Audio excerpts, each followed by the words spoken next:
Good day, everyone. So last time, Group 8 discussed about Module 9, which is the mucus controlling drug therapy. And today, we're going to discuss about surfactant agents. So let me read to you the objectives for Module 10.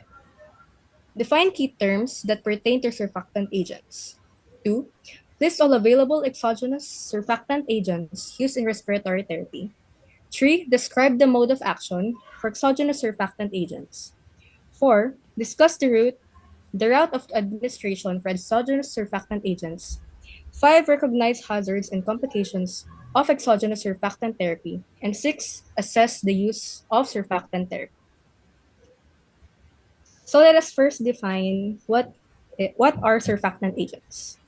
So these are pharmacologic substances used to alter the surface tension within the alveoli of the lungs. This is crucial for regulating the pressure required for alveolar inflation. So bale, kinokontrol or reregulate ng surfactant agents ang surface tension sa air-liquid interface ng alveoli. Gusto nating mababang surface tension para mas madaling mag-expand or mag-inflate ang alveoli natin. This is explained by the Laplace law, which will be discussed in a bit. So for the physical principles, surfactant, surface active agents or detergents. A surfactant is a surface active agent that reduces surface tension. Surface tension. This is the force caused by the attraction between molecules in a liquid air interface, pulling surface molecules inward. It is typically measured in dynes per centimeter. So as seen in the figure, molecules in a liquid are more attracted to each other kaysa sa surrounding gas. Kaya usually, nagiging droplet or spherical shape sila. So yung attraction ng light liquid molecules ang nagkakause ng surface tension. Next, we have the Laplace law. This law describes the relationship between the internal pressure of a drop or bubble, the surface tension, and the radius of the drop or bubble. So ito yung formula for it.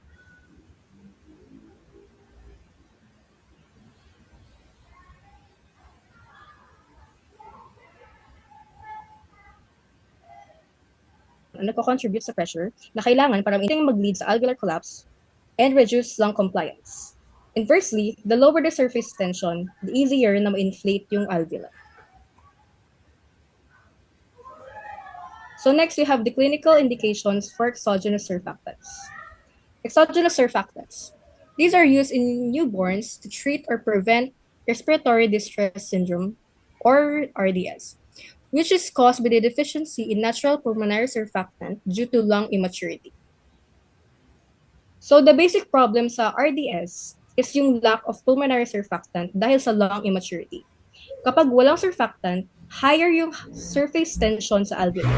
So dahil dito, higher ventilating pressure ang kailangan para ma-expand yung alveoli natin during inspiration, na pwedeng mag-lead to sa ventilatory at respiratory failure sa infant kung walang ventilatory support. So there are two such treatments for it. We have prophylactic treatment, which is the prevention of RDS in infants at risk, including those with very low birth weight or higher birth weight, but with evidence of immature lungs. And rescue treatment of infants who have already developed RDS. These are also investigated for use in ARDS, ALI, and MAS, though MAS is not an approved indication currently. Next, we have the identification of surfactant preparations. So exogenous surfactants are preparations from outside the patient's body. They can be derived from human or animal sources or synthesized in a laboratory. 3 surfactant agents are currently used for treatment of neonatal respiratory distress syndrome. So we have the Baractant, Calfactant, at Oractant alpha are modified natural agents. So we have the brand names and also the formulation in initial dose. Next is the composition of pulmonary surfactant. So for So for endogenous pulmonary surfactant, it is a complex mixture of lipids and proteins, primarily produced by alveolar type 2 cells. They regulate the surface tension forces of the liquid alveolar lining. Surfactant regulates surface tension for forming a film at the air-liquid interface. It is 90% lipids and 10% protein. The major phospholipid is the DPPC. So habang nag-expire tayo at nagko-compress ng alveoli, mas lalong binababa ng surfactant yung surface tension. Because of that, mas konting pressure at inspiratory effort na lang ang need natin para ma-expand ulit yung alveoli for the next inspiration. Next, lipids. We have phospholipids, approximately 90%. The major phospholipid is the DPPS, which is crucial for reducing alveolar surface tension. And for our neutral lipids, which is 10%, includes cholesterol and other lipids. Proteins, 10% by weight. Surfactant associated proteins regulate the function of endogenous pulmonary surfactant. And, and surfactant specific proteins, we have SPA and SPB and SPC, and also SPD. Lahat ng components ng surfactant is synthesized by alveolar type 2 cells. For the type 1 cells, despite the fact na kinocover niya ang about 95% ng alveolar surface natin, wala siyang known na role sa surfactant synthesis or metabolism. Aside from surfactant, type 2 cells also secrete other proteins like cytokines, growth factors, and antibacterial proteins papunta sa alveolar space. Next, we have the production and regulation of surfactant secretion. For synthesis and storage, surfactant lipids are synthesized in alveolar type 2 cells and stored in vesicles called lamellar bodies. For the secretion, lamellar bodies are secreted by exocytosis in the alveolar space. Lung inflation is a primary stimulus for secretion. When during inflation ng ating lungs, the stretch stimulates the exocytosis. So nare-release yung surfactant into the alveolar space. SPA and SPB help organize it into tubular myelin para ma-spread properly sa air-liquid interface. So sa function neto, surfactant reduces surface tension as it compressed during expiration, lessening the pressure needed to re-expand alveoli during inspiration. Recycling. A significant amount of surfactant is reuptaken by type 2 cells, reprocessed and secreted again. This recycling mechanism is why 1 or 2 doses of exogenous surfactant can be effective. Kasi napapasok siya sa surfactant pool through recycling. And for other functions, pulmonary surfactant also plays a role in host defense and airway patency.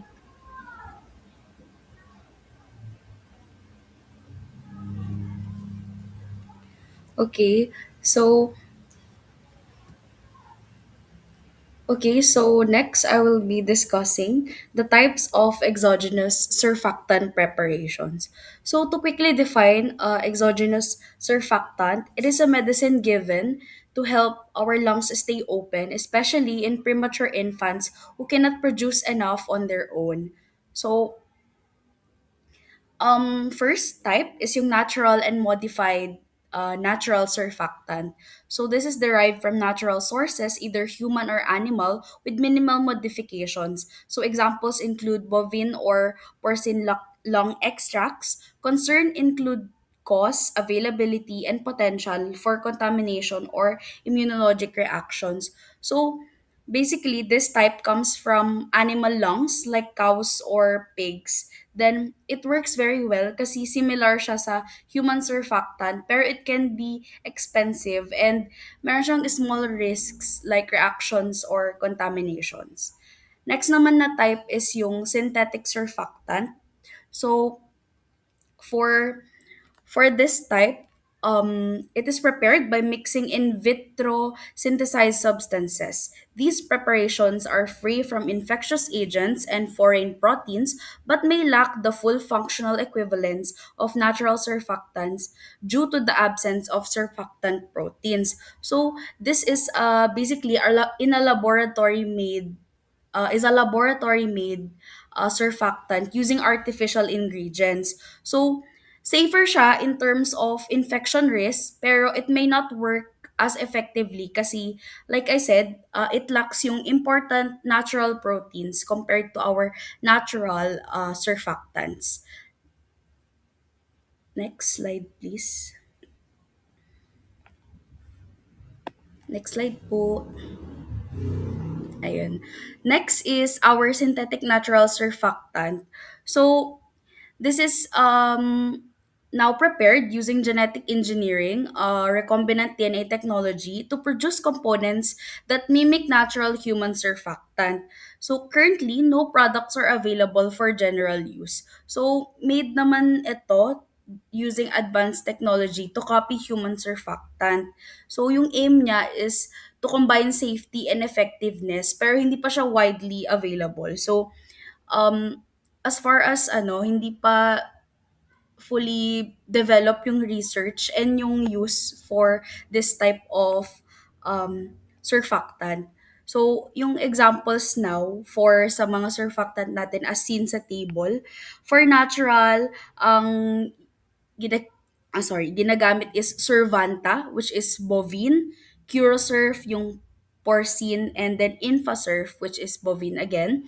Then for synthetic is Lusinactant, so experimental only at the time of this edition. And then yung synthetic natural is none at present pa. Next, please.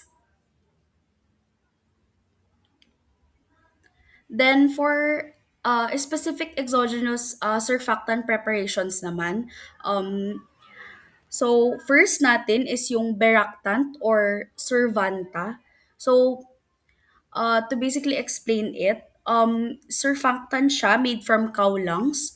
Parang it contains mga important fats and proteins na nag-help sa lungs natin na mag-expand. So, binibigay siya sa premature babies either right after birth to prevent breathing problems or later if nag-develop yung breathing problems if they have such. And then the medicine is placed directly into the baby's breathing tube in small divided doses while the baby is carefully positioned and supported with breathing.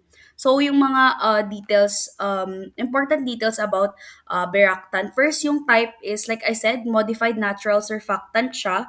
Source is bovine lung extract. Composition, it contains natural phospholipids, neutral lipids, fatty acids, and hydrophobic proteins, specifically SPB and SPC, and it lacks SPA. Next is formulation. Suspension in 0.9% sodium chloride, 25 milligrams phospholipids per milliliter, and available in 8 to milliliter vials. Then for indications, prophylactic therapy for premature infants less than 1,250 grams birth weight or with evidence of surfactant deficiency and risk of RDS, which will be administered within 15 minutes of birth. And the next is yung rescue treatment for infants with evidence naman of RDS. It will be administered within 8 hours of age. Next slide, please. So again, for Beractan pa rin, for dosage is 100 milligrams phospholipids per kilograms. 4 milliliters per kilogram siya in 4 divided doses. Repeat doses may be given no sooner than 6 hours later if yung RDS still continues. Then for administration, warm to room temperature, um, artificial warming should not be used.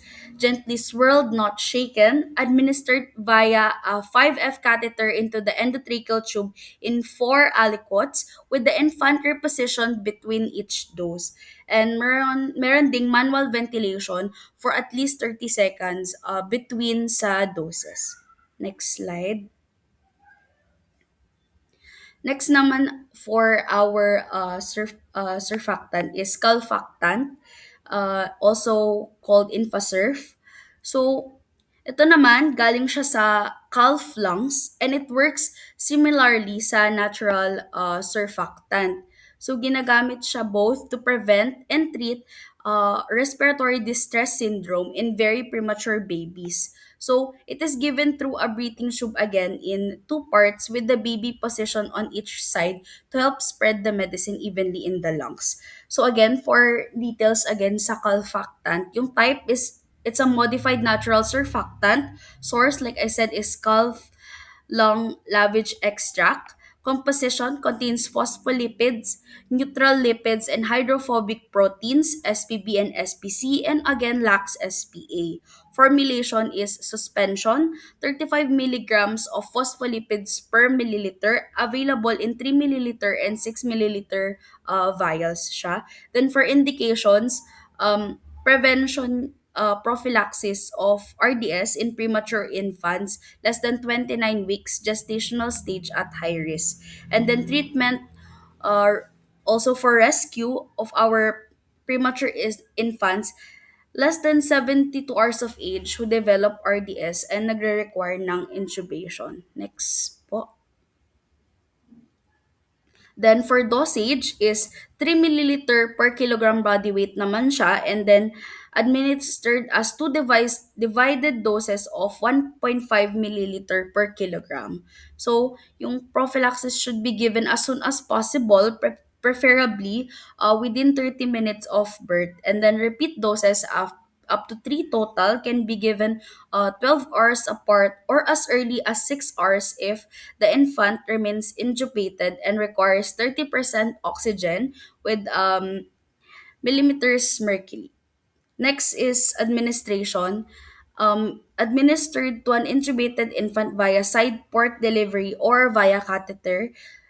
Gentle swirling again and not shaking. And then dose naman is given in two aliquots of 1.5 milliliter per kilogram and then infant position side dependent for each aliquot and then instilled in small bursts time with inspiration over 20 to 30 breaths. Next slide po. And lastly naman, we have our Poractant Alpha or Curasurf. So, derived ito from pig lungs and is very close siya to our natural human surfactant. So, mainly used naman siya to treat those who already have breathing problems. So, ayun, for its important details, again, yung type niya is natural surfactant siya. Source is porcine lung extract, ayun, from pig lungs. Then composition is approximately 99% phospholipids and 1% surfactant associated proteins. So it includes SPB. For formulation is suspension available in 1.5 milliliter and 3 milliliter vials. So, pag 1.5 milliliter vials yung ginamit, there is 80 milligram of phospholipids. For 3 milliliter vials naman, meron tayong 160 milligram of phospholipids. So, for indications, yung treatment is for rescue of premature infants with RDS, reducing mortality and pneumothoraces. For unlabeled uses, yung severe mass in term infants or respiratory failure due to group B streptococcal infection in neonates. Next slide po. Lastly naman, for dosage, yung initial dose is 2.5 milliliter per kilogram birth weight. Then yung subsequent doses is 1.25 milliliter per kilogram birth weight given twice at 12-hour intervals if needed. Then for maximum niya is 5 milliliters per kilogram. Then, yung administration is warmed slowly to room temperature, vial turned upside down to disperse without shaking, administered through a 5F catheter position in the distal end endotracheal tube, those given in two divided aliquots, infant position side down, for the first aliquot and then ventilated with 100% for 1 minute. 100% oxygen for 1 minute. Then yung second aliquot naman is given with the alternate side down. Then airway should not be suctioned for 1 hour unless significant obstruction is present.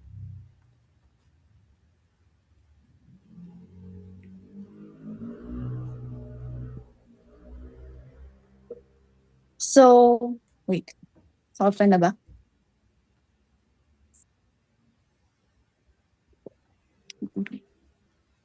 Sa mode of action is kapag ina-administer yung exogenous surfactant through an endotracheal tube, diretso siyang pumupunta sa alveoli. Doon, kino-coat niya yung inner surface ng alveoli and immediately reduces surface tension. Kapag bumababa kasi ang surface tension, mas nagiging stable ang alveoli at hindi sila madaling mag-collapse. So, mas magiging open yung air sacs during breathing. And hindi lang siya basta nagwo-work and nawawala. After mag-spread at mag-reduce ng surface tension sa alveoli, the surfactant leaves the alveolar space and re-enters sa type 2 cells in the form of small vesicles. So yung exogenous surfactant na nasa alveoli can actually be taken up by alveoli type 2 cells.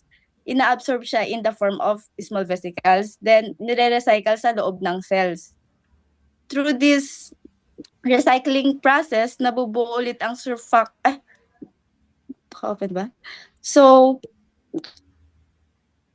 through this recycling process, nabubuo ulit ang surfactant pools sa lungs. Ibig sabihin, hindi lang siya one-time action. It helps maintain long-term regulation of surfactant surface tension, keeping the alveoli stable and supporting continuous breathing. Because of this process is tumataas yung lung compliance, meaning mas madaling i-expand yung lungs, mas gumaganda ang exogenous and mas nababawasan yung work of breathing ng baby.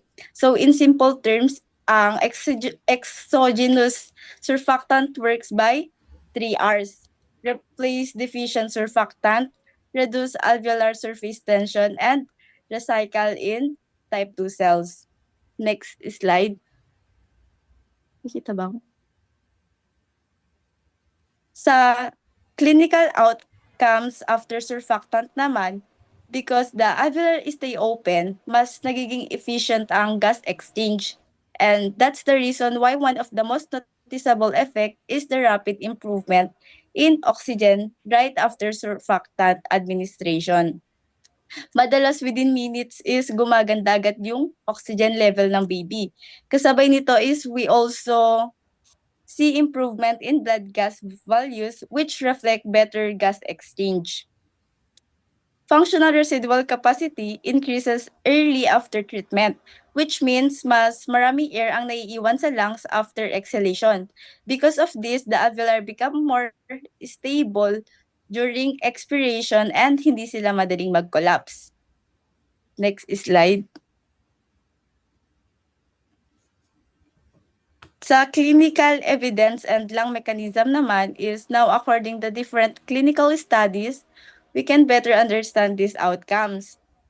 Davis and Associates, although oxygen improved rapidly, they did not report corresponding increases in measurable lung compliance. Meanwhile, kay Fujiwara and colleagues naman is reported that chest X-ray showed clearing after surfactant therapy, suggesting an increase in functional residual capacity or FRC. Supporting this is yung kay Goldsmith and Associate measured that FRC increased within 15 minutes after natural surfactant administration, kasabay ng improvement sa blood gases. Sa FRC increases is lung volumes also increases. This shifts ventilation to new pressure volume curve. At higher lung volumes, mas mataas ang chest wall elastic recoil, so sometimes natatago or namamas yung actual improvement in static compliance. So in summary lang is, even if compliance does not always appear dramatically increase, the main clinical outcome is still better oxygen and improve lung stability due to increased FRC and alveolar stabilization, which support better oxygen and breathing. Next po. Sa hazard and complication naman is, hazard are potential problems that may happen during or after surfactant therapy in neonates, caused either by the dosing procedure or the drug itself. Kapag maraming benefit and surfactant therapy, mas may possible hazards and complication pa rin, such as yung airway occlusion, desaturation, bradycardia, tapos over-oxygenation, over-ventilation and hypocapnia, apnea, tapos pulmonary hemorrhage. Next slide. Sa airway occlusion, desaturation, and bradycardia is, sa current method ng surfactant administration, ini-install directly sa trachea and surfactant. At medyo large volume yun para maliit na airway ng neonates, di ba? Dahil dito, pwedeng magkaroon ng temporary airway blockage or obstruction. So kapag na-block ang airway, nakikita rin ang desaturation. Ibig sabihin, bumababa ang oxygen saturation at kadalasan may kasabay na bradycardia o mababang heartbeat or heart rate ng baby. So para mabawasan or maiwasan, minsan binibigay ang surfactant in small repeated doses at medyo tinataas ang ventilating pressure pansamantala para ma-distribute ang surfactant sa periphery ng lungs. Kaya kapag ina-administer ang surfactant, mahalaga ang continuous monitoring sa SpO2 at heart rate ng neonates. Next slide.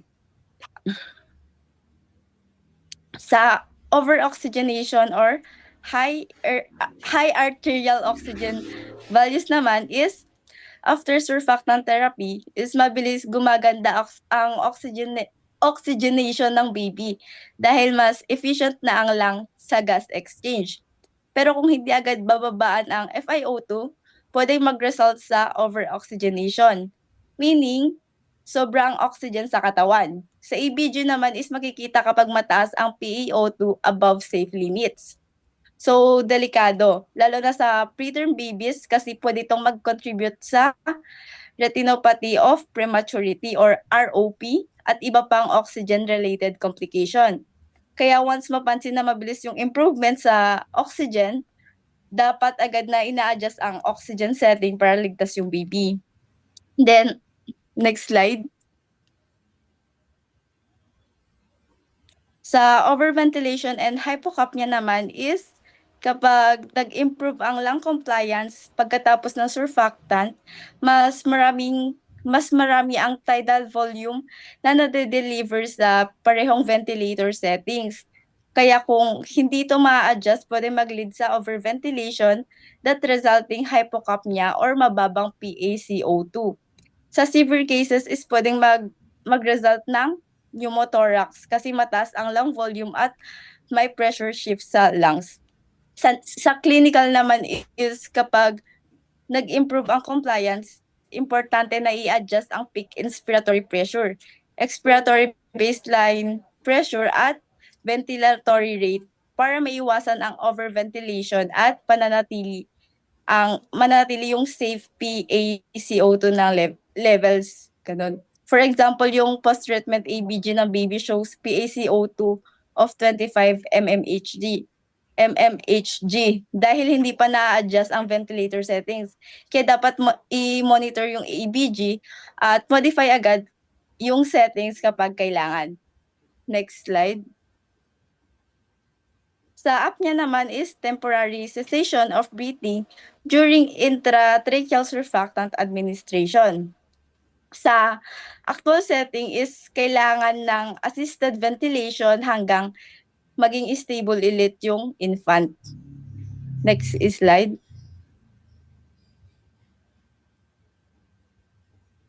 Then sa pulmonary hemorrhage naman is sa surfactant therapy, ang pulmonary hemorrhage ang pinaka-consistent pulmonary complication. Mas madaling nangyayari sa very preterm o low birth weight babies kasi yung lung nila is sobrang delicate at madaling maapektuhan ng sudden changes sa pulmonary blood flow at compliance. Mas mataas din yung risk kung may patent ductus arteriosus or PDA yung baby. Pero according to the studies, there is no direct causative link that been established between patent ductus arteriosus and pulmonary hemorrhage, and unfortunately is it cannot always be prevented. Next slide. Sa future directions in neonates naman is aside from treating RDS sa mga preterm infants, pinag-aaralan na rin ngayon ang surfactant therapy para sa ibang neonatal condition tulad ng meconium aspiration syndrome or MAS at pati sa neonatal pneumonia. According to the studies, is especially the meta-analysis by Sol, is suggested that surfactant therapy can help reduces the severity ng respiratory illness. In some cases, is nababawasan pa yung need for ECMO, which is very advanced life support treatment for critically ill infants. Sa MAS is, ang meconium yun yung first stool ng baby, usually sticky, tapos yung kulay green. Normally, lumalabas yun after birth, pero minsan nailalabas habang nasa loob pa ng uterus. At pwedeng ma-aspirate o malanghap ng baby papunta sa lungs. Kapag nangyari yun is nagkakaroon ng airway obstruction, inflammation, at surfactant dysfunction. There are also research on aerosolized surfactant in the units, which may allow non-invasive delivery and better distribution in certain cases. Next slide.